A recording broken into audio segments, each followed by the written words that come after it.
A seguir tem um trecho da chamada Carta a Diogneto. Tem uma explicação aqui do Reale, o editor dos textos, que diz que essa carta foi transmitida sob o nome, né, de Justino, mas depois se verificou que provavelmente ele não é o autor dessa carta, mas ela foi escrita no espírito do Justino e até com o estilo dele, e por isso vale a pena. Trata da identidade dos cristãos. Vivem neste mundo sendo cidadãos de um outro mundo. Justamente sobre isso que eu acabei de falar. Né? O meu reino não é desse mundo, mas eu pago os impostos.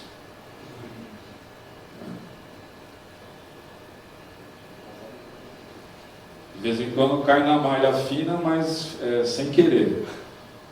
Tão complicado que né? Vocês viram a notícia ontem aí, que agora eles vão atrás de milhares de pessoas que são suspeitas de sonegação, mas às vezes são erros que a gente comete, de tão complicado que é o negócio, né? Não foi intencionalmente. Os cristãos, com efeito, não se diferenciam dos outros homens, nem pelo território, nem pela língua ou costumes.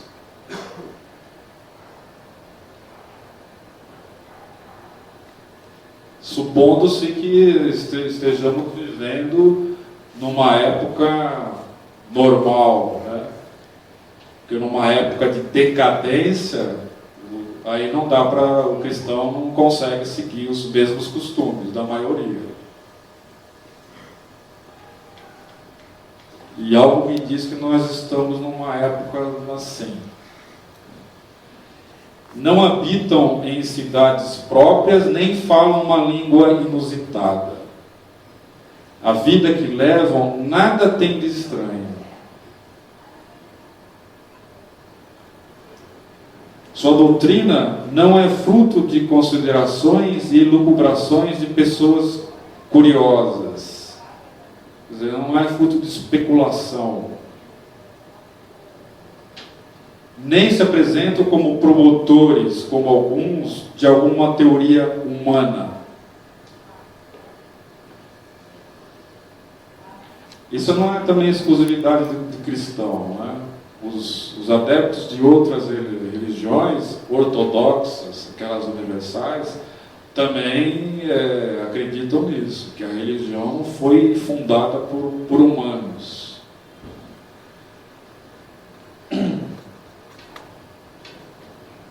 Habitando nas cidades gregas e bárbaras, quer dizer, tudo aquilo que não era grego, como coube a cada um, e conformando-se com os costumes locais no que se refere ao vestuário, à alimentação e ao resto da vida cotidiana, demonstra o caráter admirável e extraordinário, no dizer de todos, do seu sistema de vida. Habitam na própria pátria, mas como estrangeiros. Participam de tudo como cidadãos e tudo suportam como forasteiros. Qualquer terra estrangeira é sua pátria e qualquer pátria é terra estrangeira.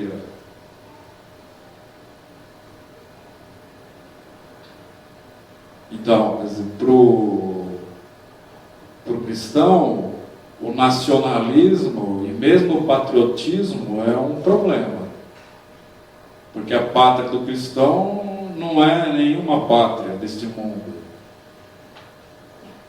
O ser brasileiro, o ser americano, o chinês, para o cristão, é secundário.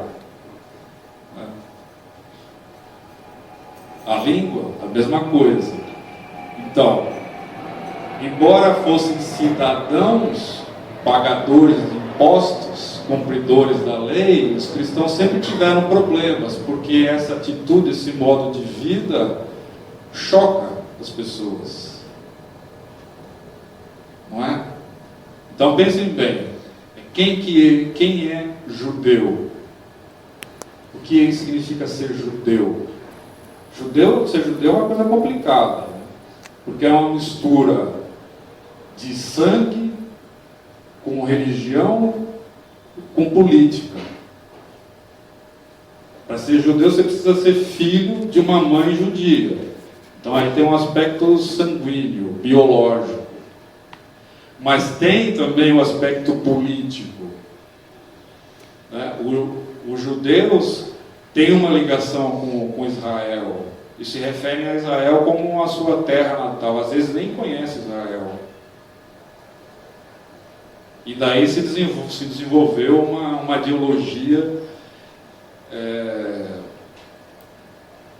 que consiste na defesa intransigente da existência de um Estado judeu, que é o que estão querendo fazer agora, né? E por fim a religião também, toda a tradição do Antigo Testamento, né? O Torá, o Pentateuco e tudo mais. Então, o cristão nesse meio tem que causar estranheza. Ele vai ser mesmo um estrangeiro, porque ele não tem nada a ver com isso. Para ser cristão você não precisa ser filho de ninguém em especial. Você não precisa pertencer a nenhuma etnia, né? E tanto faz onde você nasceu, onde você vive, se é na África, se é na Sibéria ou em Marte, né? Então deve mesmo causar estranheza. Então, mas isso, voltando àquela discussão do autoconhecimento, isso também não é simples. Ser cristão não é fácil. Então, quando você vê um cristão saindo nas ruas com a bandeira do Brasil, a camiseta da CBF, acho que aí já tem algum problema, né? Não sei se ele refletiu sobre a própria condição corretamente, porque a pátria dele é outra. Talvez ele tenha se deixado manipular, né? Qualquer pátria é terra estrangeira. Casam-se como todos, geram filhos, mas não expõem os recém-nascidos. Têm em comum a mesa, mas não o leito. Estão na carne, mas não vivem segundo a carne. Moram sobre a terra, mas são cidadãos do céu. Obedecem às leis estabelecidas e com sua vida superam as leis. Se o Estado é um Estado correto, hoje a gente diria um Estado de direito, então provavelmente todas as suas leis são boas. Mas se não for o caso, o cristão então não vai seguir as leis.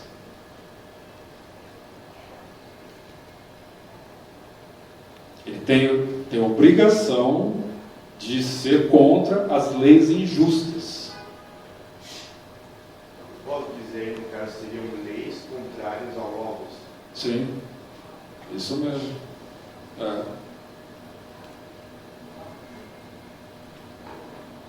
Isso não significa pegar em armas, fazer guerrilha,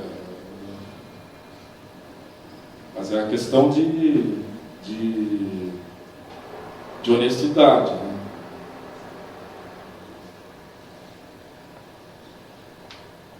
Amam a todos e são perseguidos por todos. Isso não tem fim, né? A gente está vendo aí. Toda semana tem casos.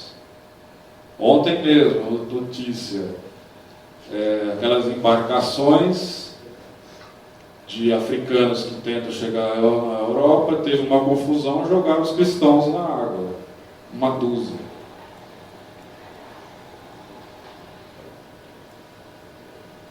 Não são conhecidos e assim mesmo são condenados.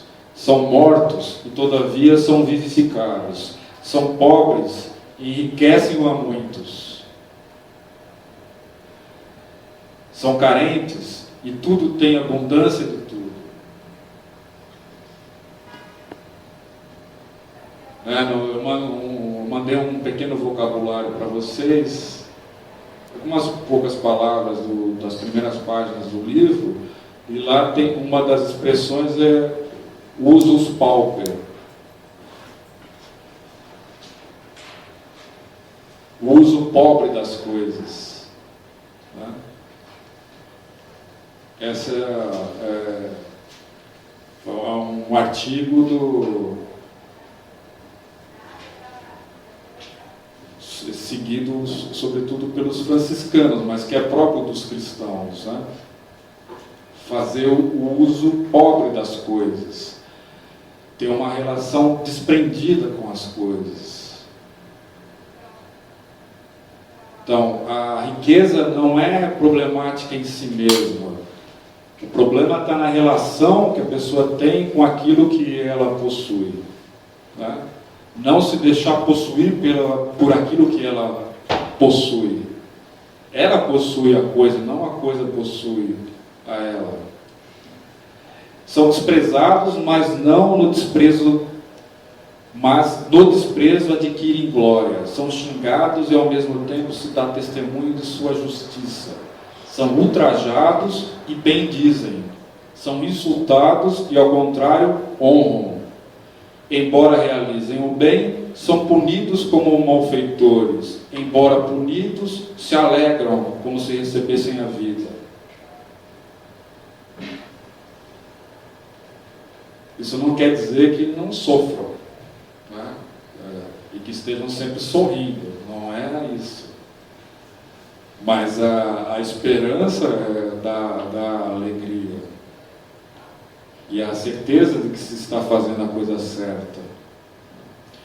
São combatidos pelos judeus como estrangeiros e são perseguidos pelos gregos, mas quem os odeia não sabe explicar o motivo da própria aversão em relação a eles.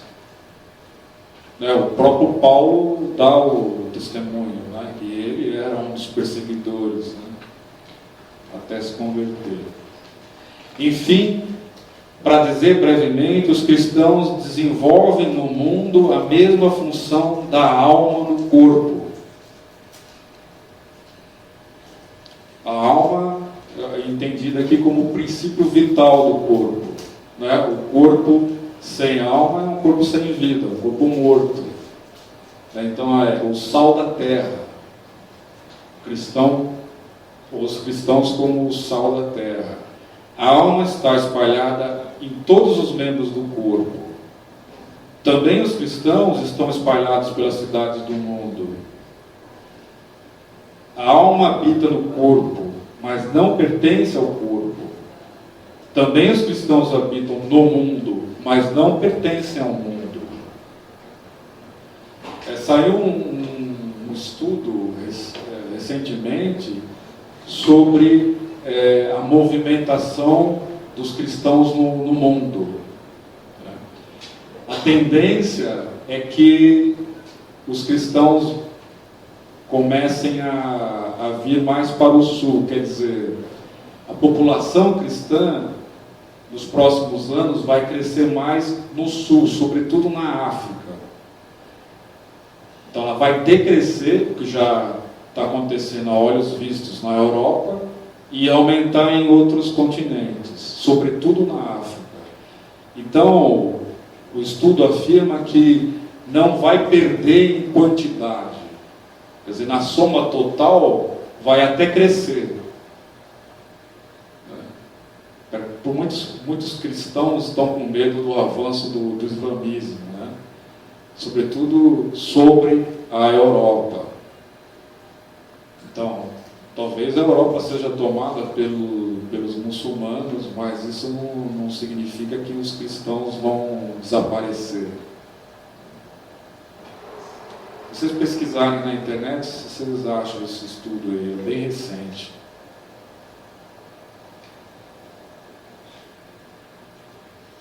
Então, vocês percebem, né?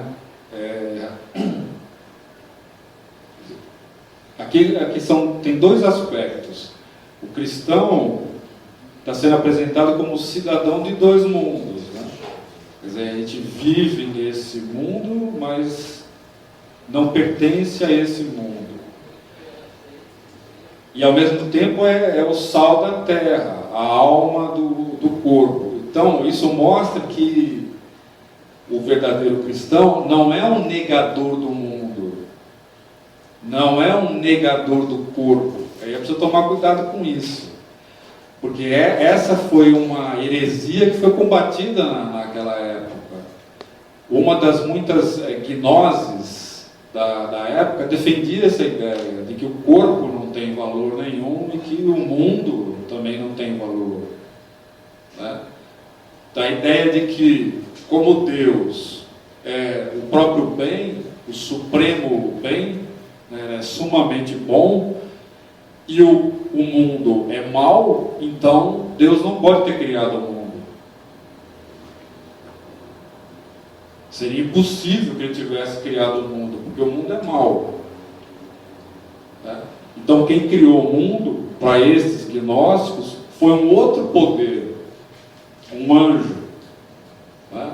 Então alguns interpretaram como o Deus do Antigo Testamento. Quer dizer, o Deus do Antigo Testamento não seria o mesmo Deus dos cristãos, mas um anjo, né? Um poder inferior na escala dos seres, uma escala interminável de seres, né? que vem de Deus até o homem, teria criado.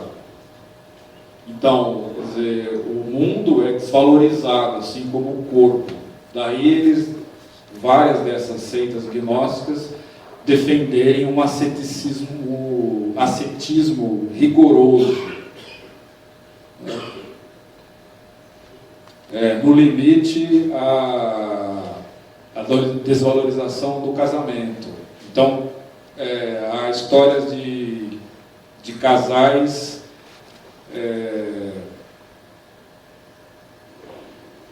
sem descendência, porque eles negavam a relação carnal, porque para eles isso era o mal, né?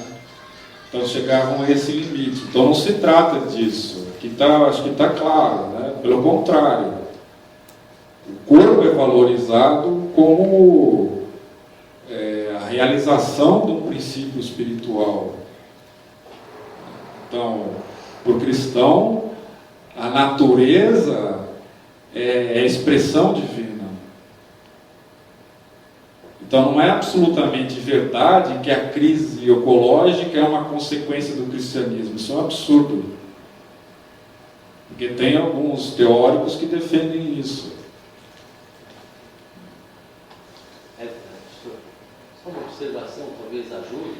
Eles partem de uma premissa equivocada, né? Porque não é que o mundo é mau. É o mau uso da liberdade pelo homem. Sim. Que estraga o mundo que originalmente era bom, né?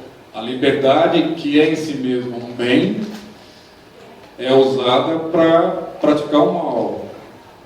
Então, a natureza não tem mal. Mas e o mal natural? Por exemplo, quando tem um tsunami, um terremoto, etc. Você vai, peraí, isso não é mal nenhum. Quem mandou o homem construir a cidade ali no litoral ou em cima de uma falha geológica ou sei lá o quê? São fenômenos naturais. E, aliás, alguns deles hoje são consequências dos atos humanos, né? Que por muitos ainda é negado, né? O aquecimento global e tudo mais. Então, o homem faz uso da sua liberdade para perdê-la, muitas vezes.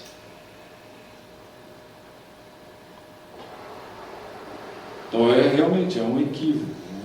O mal no mundo foi feito por nós, porque somos livres. O leão não é mau. Tem até uma musiquinha, quer dizer, não existe bicho mau, existe bicho perigoso. É só você saber como lidar com ele. Quer dizer, isso não é mau. Como mau? Isso é uma forma de antropomorfismo, né?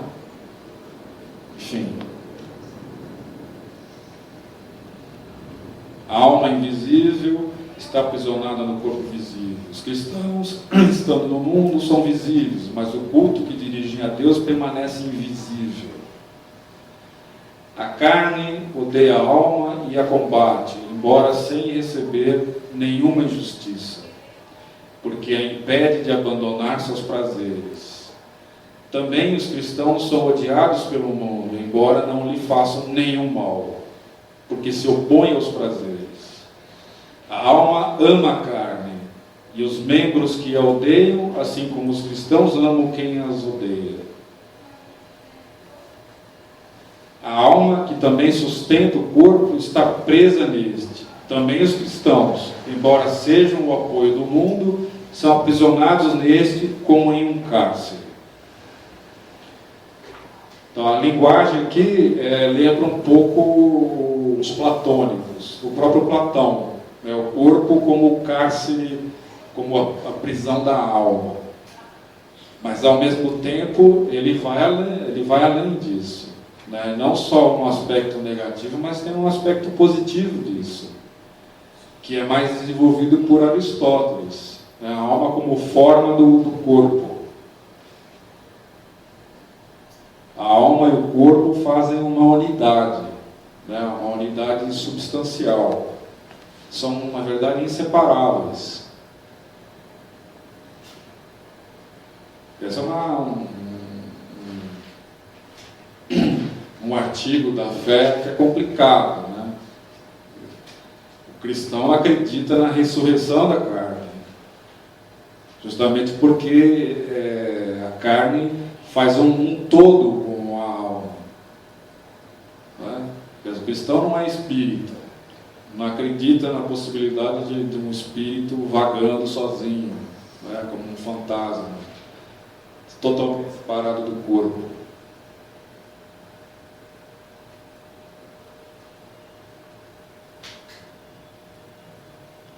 A alma imortal habita em uma moradia mortal. Também os cristãos vivem como estrangeiros entre aquilo que é corruptível, enquanto esperam a incorruptibilidade celeste. Com as mortificações no comer e no beber, a alma se torna melhor. Os cristãos, embora perseguidos, a cada dia se tornam mais numerosos. Então, mais uma vez, mortificação do comer, no beber e no modo de viver em geral. Mas isso não significa abstenção, não é? Quer dizer, o jejum não é permanente, não é? O próprio Cristo fez jejum de 40 dias, mas também participou de banquetes, tomava vinho, comia peixe, etc. Tomás de Aquino gostava de um vinho. Deus lhes reservou um lugar tão sublime e a eles não é lícito abandoná-lo.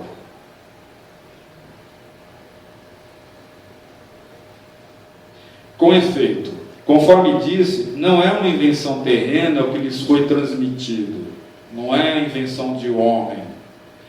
Nem afirmam guardar com tanto cuidado uma doutrina passageira, nem lhes foi confiado o encargo de dispensar mistérios humanos. Mas aquele que é verdadeiramente onipotente, criador de tudo, Deus invisível, dos céus pôs entre os homens e estabeleceu em seus corações a verdade, o Verbo Santo e incompreensível. Não enviou aos homens como alguém poderia imaginar, um servo, um anjo, um arconte. Arconte é um juiz, né, um magistrado, ou um dos seres a quem fosse confiado o governo da terra ou a administração dos céus, mas o próprio artífice e o autor de tudo. Então, Cristo não é um simples Messias, no sentido de alguém que foi enviado para administrar né, um território ou coisa assim, né? É o próprio Deus, é o próprio Criador. Por meio dele criou os céus, encerrou o mar em seus próprios confins. Seus mistérios são fielmente guardados por todos os elementos. É ele que faz o sol observar as leis que regulam seu curso cotidiano. Sua ordem de brilhar durante a noite é obedecida pela lua, e a ele obedecem os astros que seguem o curso da lua. Ordenou e dispôs tudo, e a ele estão submetidas todas as coisas, os céus e tudo que neles há, a terra e tudo que ela contém, o mar e aquilo que neles existe, o fogo, o ar, o abismo, aquilo que está no alto, nas profundezas e no meio. Este é aquele que foi enviado aos homens. Então, a narração é longa, né? Se prende a detalhes, que é justamente para mostrar do que se trata. É muito mais do que a gente pode pensar.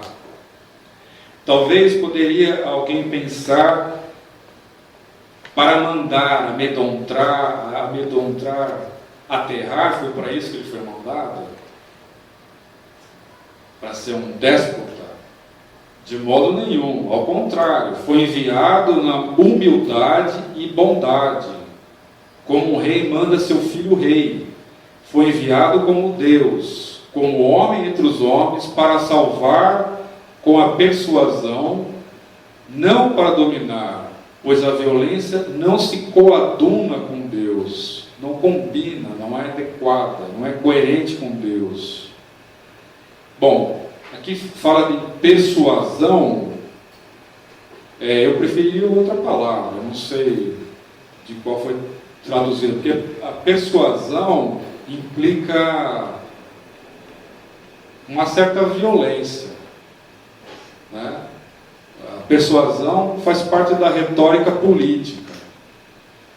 Persuadir não é convencer. Convencer é argumentar, mostrar para alguém o que é certo, e aí a pessoa livremente aceita aquilo. Então ela foi convencida. Agora, uma pessoa que foi persuadida, não. Ela pode ter sido seduzida, por exemplo, né? O que implica uma certa violência. A violência não é só a violência física, né? Então ele está dizendo que, muito diferentemente de um déspota, Deus assumiu a figura humana na sua humildade, simplicidade. Deus o enviou para chamar, não para acusar, para amar, não para julgar.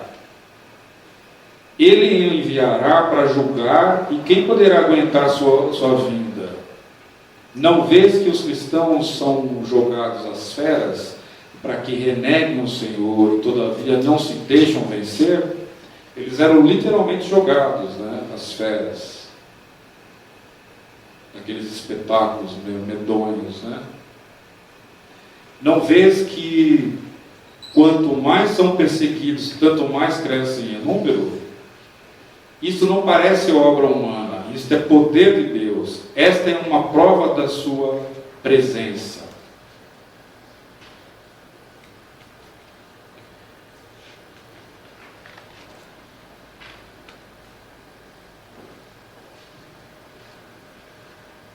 O cristão, quando é perseguido, quando é reprimido, etc., como diz aqui, cresce em número, né? Mas isso não significa que ele se torne um terrorista, um homem-bomba, né? Não é o caso.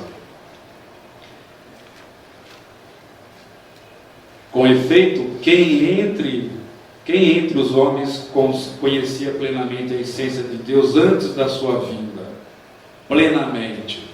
Ela já era conhecida parcialmente, como foi dito antes, né? Como a filosofia como precursora do cristianismo. Crês talvez nos discursos vazios insossos daqueles filósofos considerados dignos de fé, os falsos filósofos. Alguns desses diziam que Deus é fogo, chamam Deus aquilo em que irão acabar. Outros o identificam com a água, outros com algum outro elemento criado por Deus. Identificar Deus com uma criatura de Deus é idolatrar, né? É uma forma de idolatria. Então, toda vez que nós colocamos alguma coisa no mesmo nível ou acima de Deus, nós estamos incorrendo em idolatria. Por isso que o mandamento é amar a Deus sobre todas as coisas.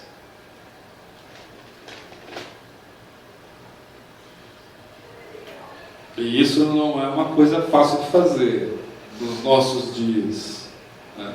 Porque nós somos envolvidos num modo de vida, num sistema em que nós somos obrigados a buscar certas coisas, né? Acima de tudo.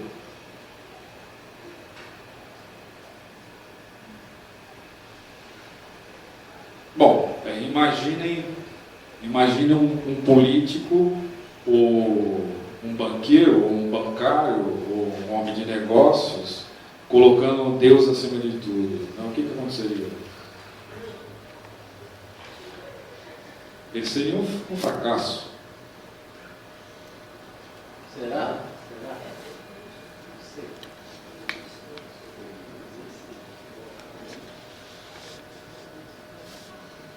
A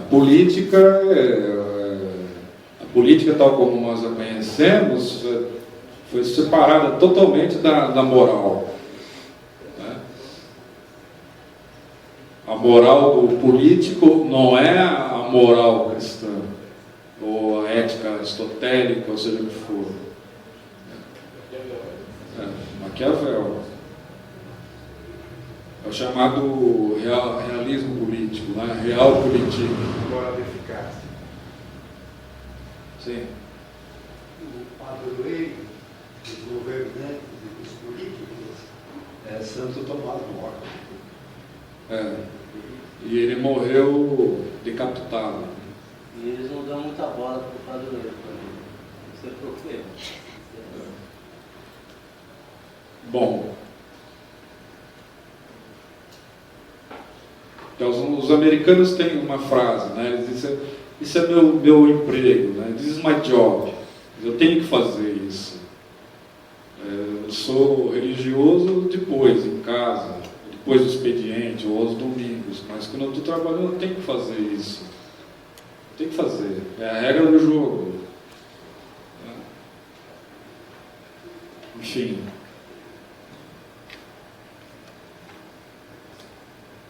Falávamos da idolatria. Certamente, se for aceito algum desses raciocínios, qualquer outro ser criado poderia igualmente ser identificado com Deus.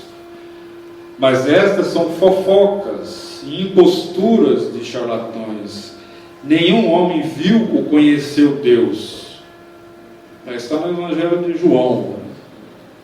Mas Ele próprio se revelou-se por meio da fé, e apenas com ela é possível ver Deus. Deus é visto quando Ele permite, quando Ele se revela. Tem aquela passagem no Levítico, em que ele fala para os filhos de Araão, que eles não poderiam entrar no templo, que eles morreram, eles entraram e morreram. Ele, com efeito, Senhor e Criador de tudo, Autor e Ordenador de todas as coisas, mostrou para os homens não só amor, mas também paciência. Então,